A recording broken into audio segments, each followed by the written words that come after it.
If the Braves were trading for a starter, would you rather have Jordan Montgomery, Luis Castillo, or Pablo Lopez? Let's talk about it.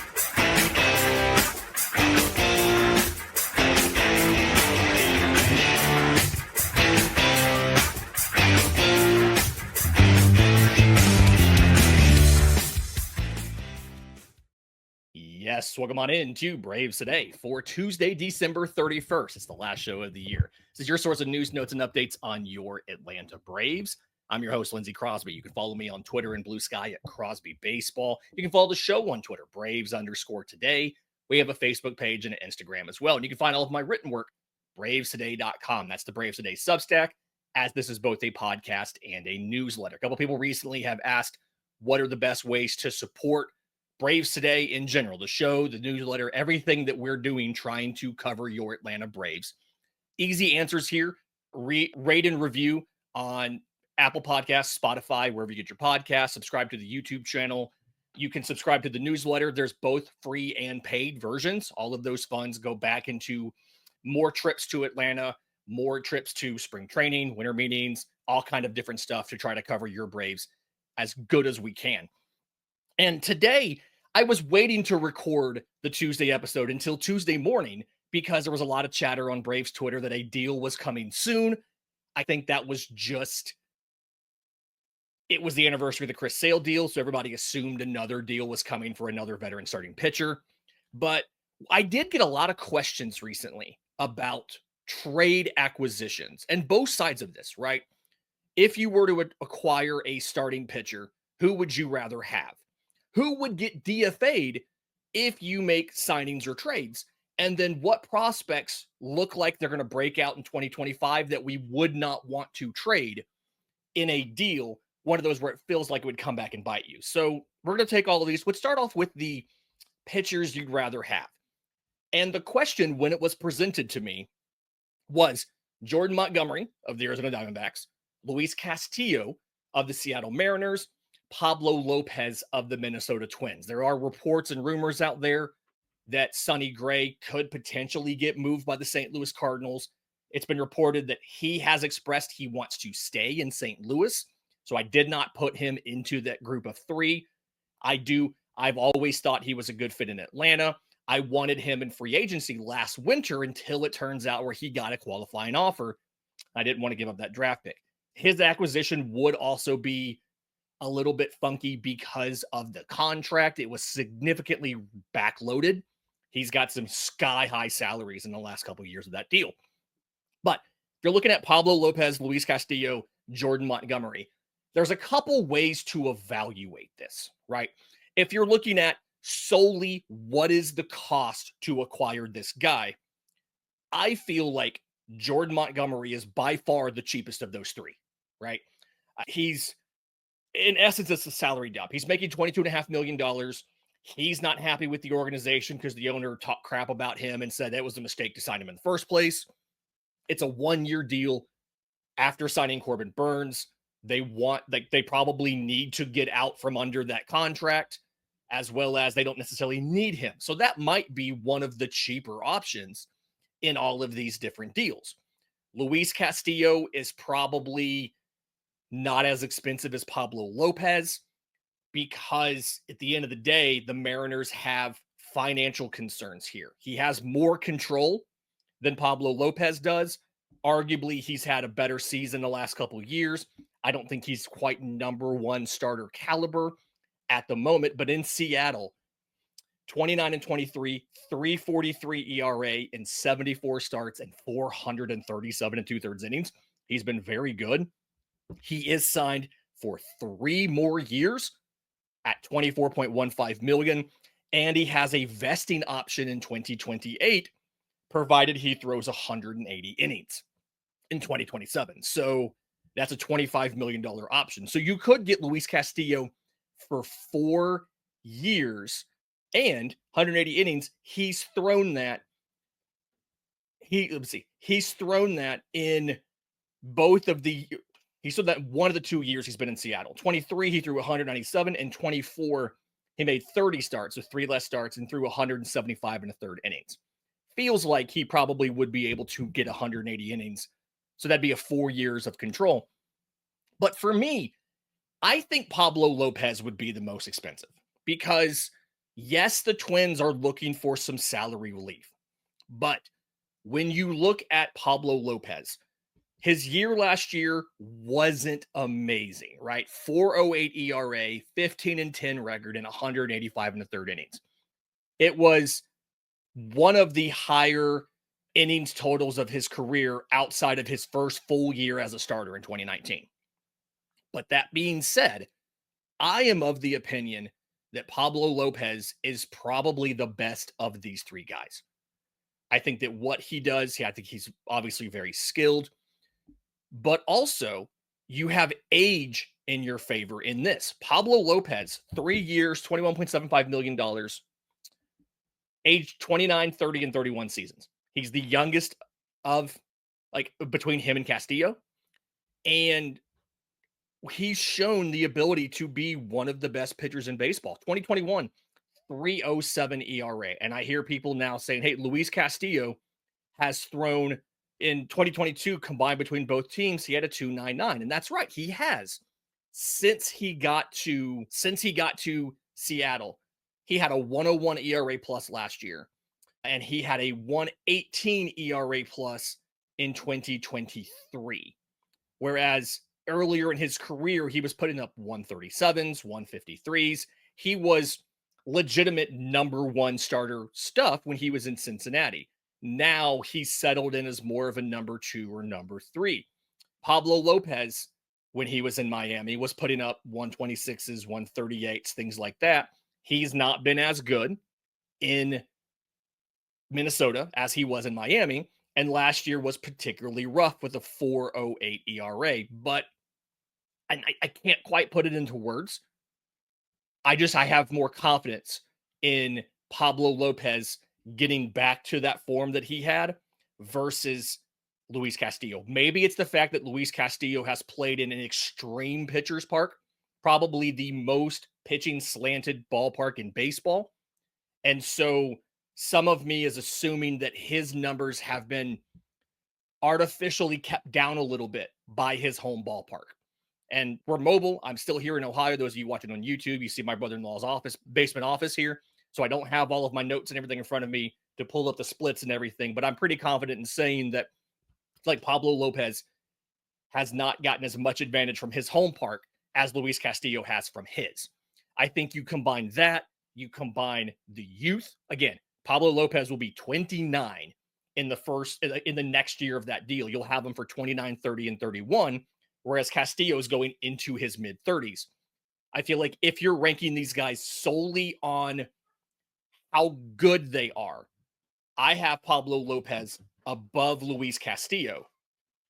And then I have Jordan Montgomery a clear third. But cost, I have Jordan Montgomery number one, as in he is the cheapest, with Luis Castillo 2 and Pablo Lopez 3. Some of the reports here are that the Mariners want a major league bat if they trade Luis Castillo. There's been rumors about trades like for Tristan Casas of the Boston Red Sox, things like that.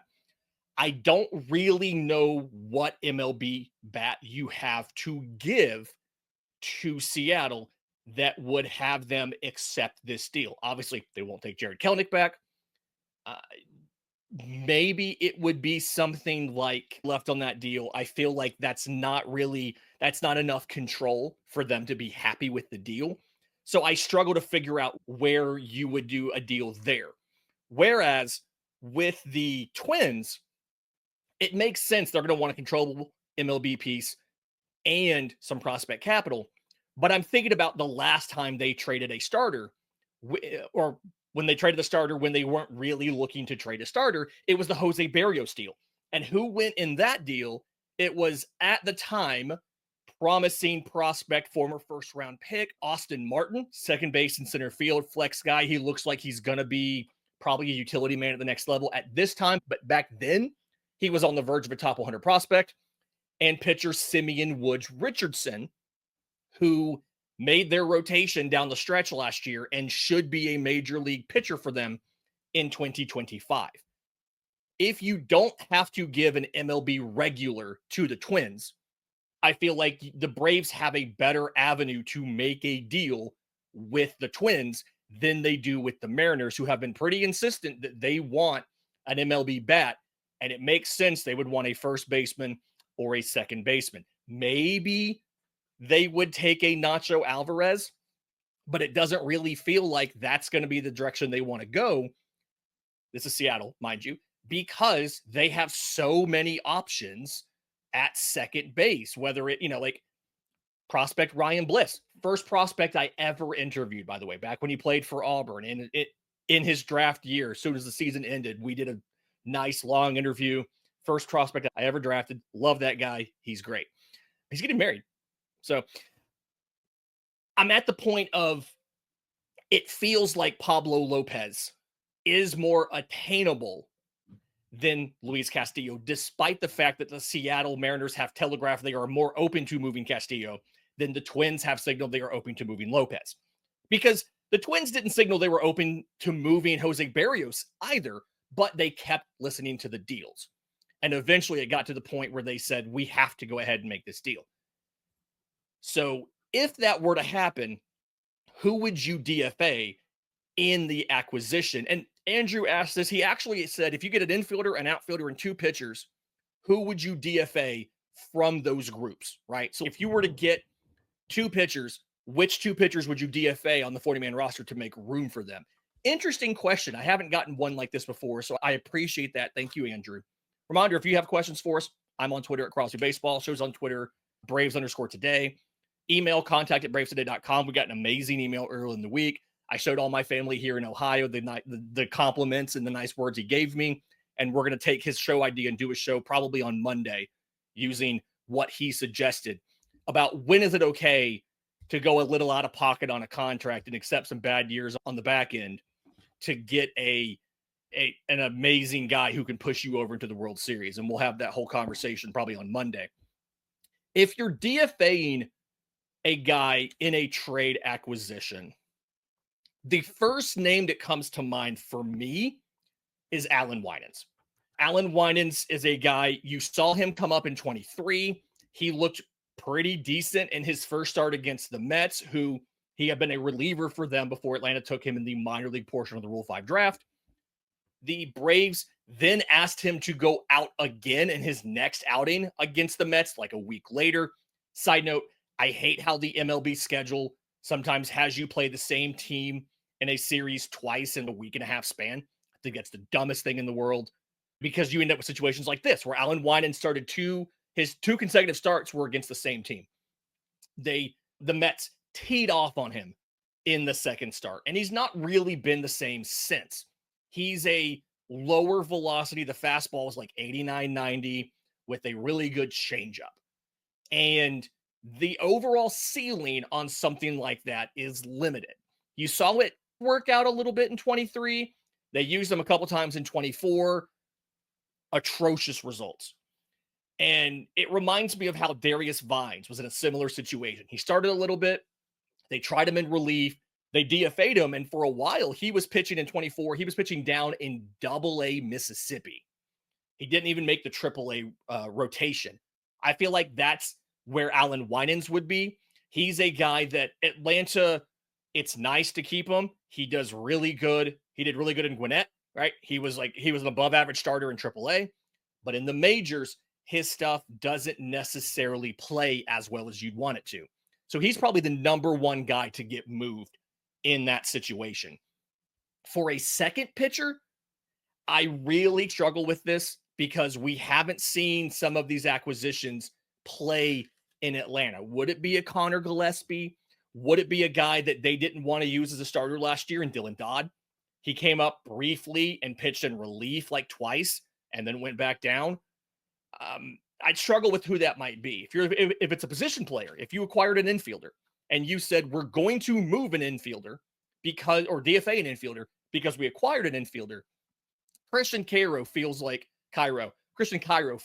he's the guy to me, because if you acquire an infielder, it's more than likely either a top flight utility man or it's to be your shortstop, right? It's a Ha-Sung Kim, somebody like that.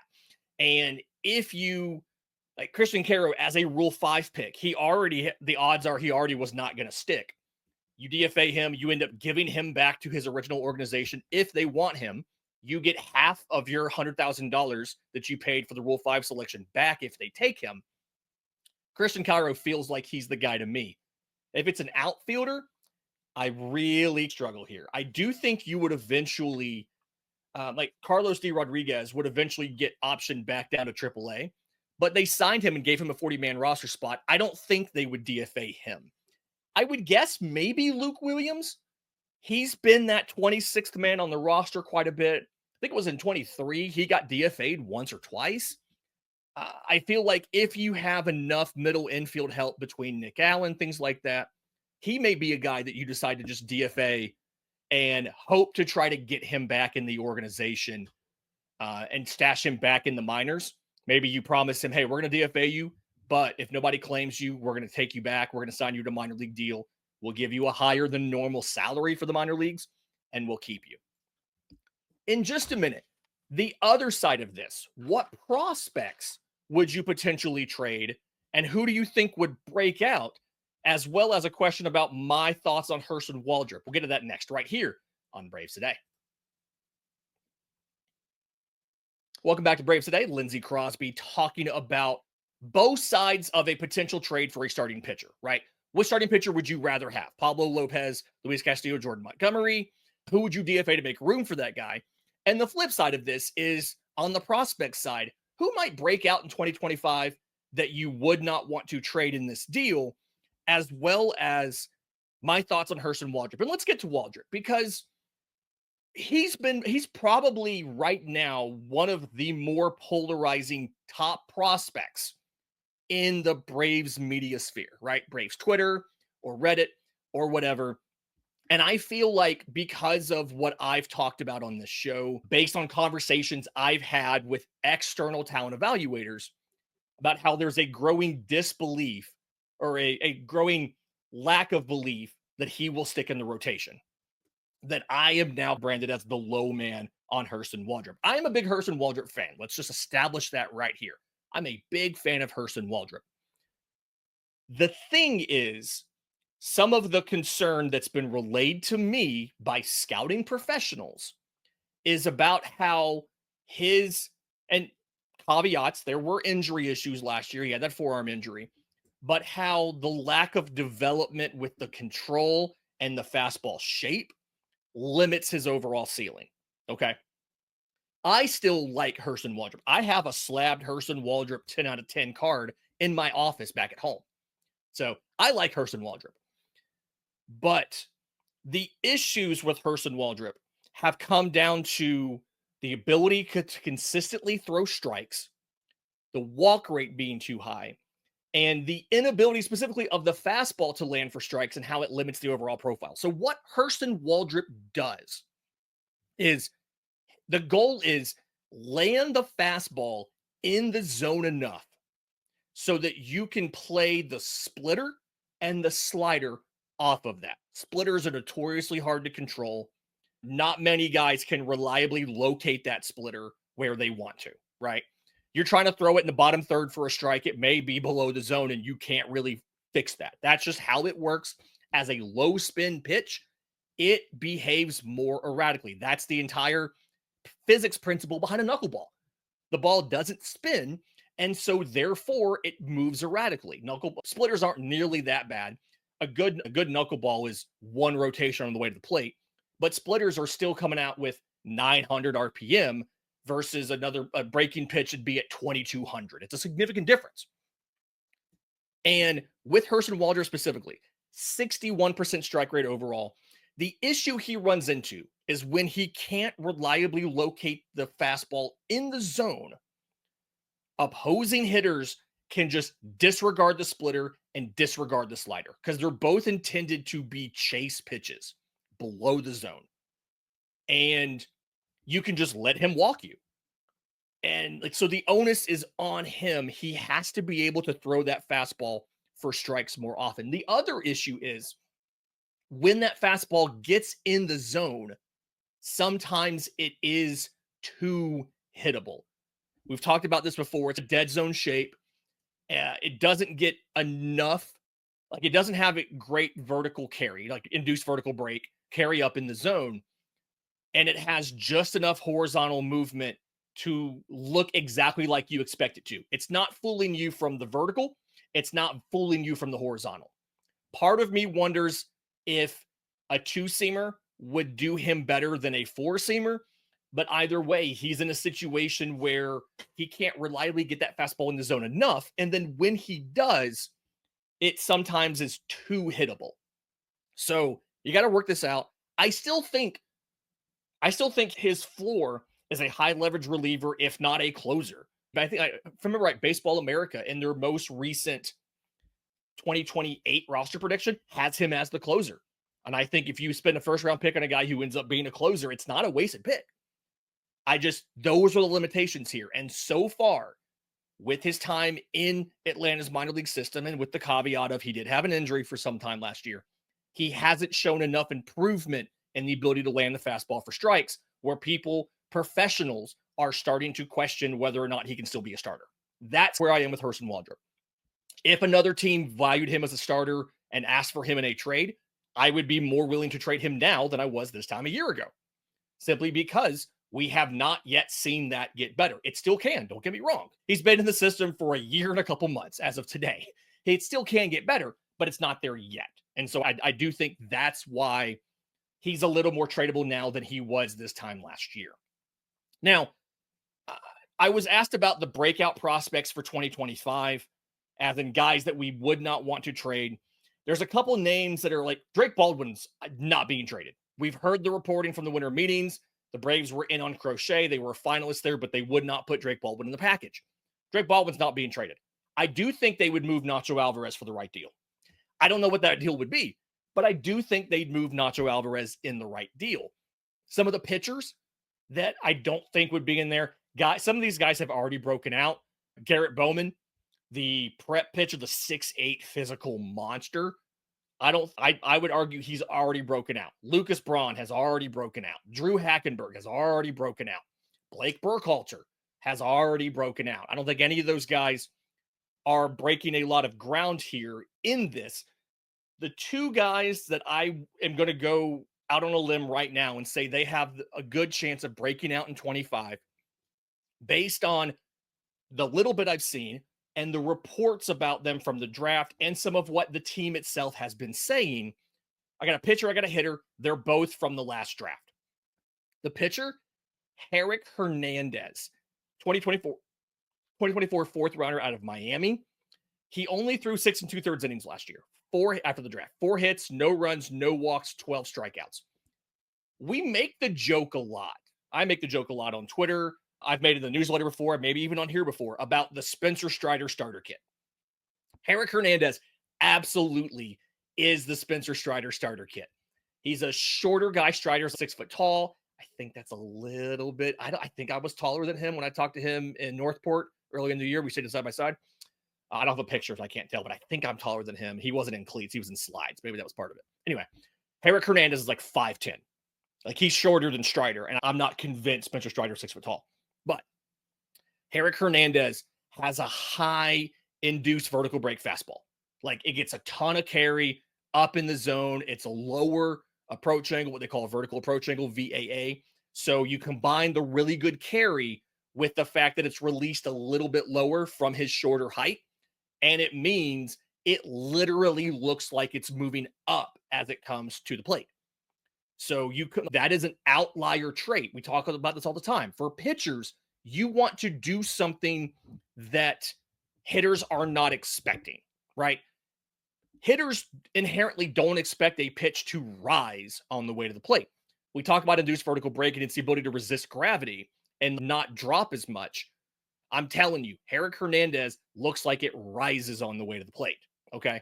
That is a great quality to have. Obviously, it doesn't do that. Gravity doesn't work like that, but it looks like it does. That's the big thing here. You combine that with the gyro slider. That's literally the Spencer Strider pitches. A high-induced vertical break fastball from a low vertical approach angle and a gyro slider. That is what Spencer Strider throws.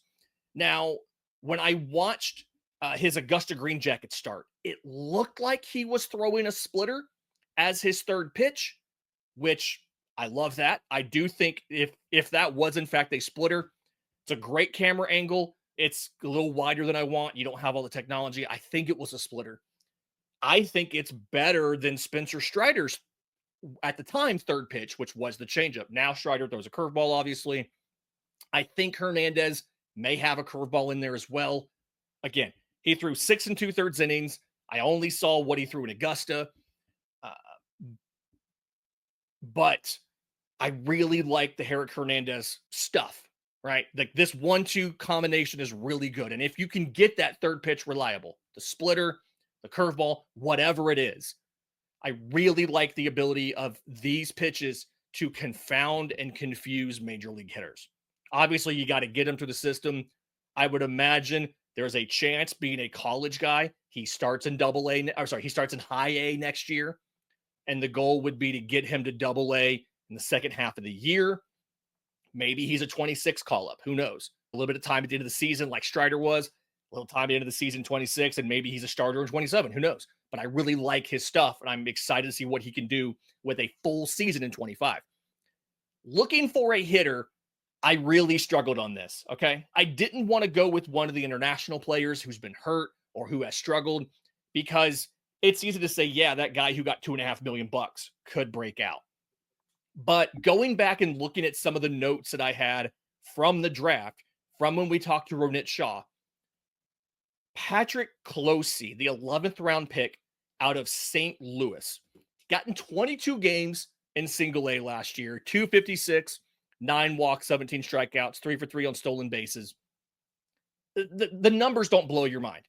At the same time, you have to remember with a hitter, they've played more baseball than they've probably ever played before. By the time they get into professional ball at the end of the year, they're fatigued. What I do is, one, in college, and even a little bit in some of the games I watched, he makes a lot of contact. So he doesn't, I don't think he has the hit tool questions that you've typically seen out of a lot of draftees recently, where it's like this guy has hit tool questions, but it's a good base to work with. I don't know how much power impact he'll make. And that's the thing we complained about earlier in the week, was about the lack of power from some of these draftees or some of these hitters in the system.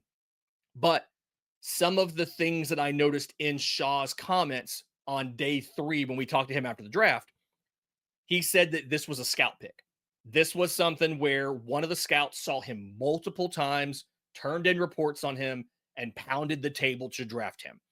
And while a lot of organizations, Atlanta included, have minimized some of what the role of the scouts are, I still trust some of these scouts to know and see when a guy has all of the other qualities you can't capture with a model to be successful. He was also described as an absolute burner. The speed is very good. And so I feel comfortable that the makeup and some of the physical tools can perhaps mitigate some of the issues with power. Now, do I think he'll be a major league starter? I don't know if we're there, but I think at the very least, he can break out enough where he can be a key piece in a trade if you want to go that direction, especially because you have center field locked up for a while in Atlanta, and an outfielder without power but plenty of speed is best suited for center field. But there are teams who need center fielders. The free agency class at center field this year was almost as bad as shortstop. And so maybe even worse, because there wasn't a slam dunk dude in free agency in center field like there was Willy Adames at shortstop. So those are my two guys out of the draft class to potentially break out in 2025. I could see Hernandez eventually making his way to the majors as a starter. I can see Closey building his way into a trade piece. But either way, this has been Braves Today for Tuesday, December 31st. We're back with you on Wednesday and Thursday. We're doing the New Year's resolutions for the 40-man roster. We'll do pitchers one day, hitters the next day. More than likely not going to have a show on Friday because I'm traveling back home from Ohio. But I'll keep you up to date on that as we figure out our travel plans. In the meantime, you're listening on audio. Do us a favor, leave us a 5-star review. If you're on YouTube, subscribe to the channel, hit the notification bell so you know when we drop the next episode. And until next time, this has been Braves Today.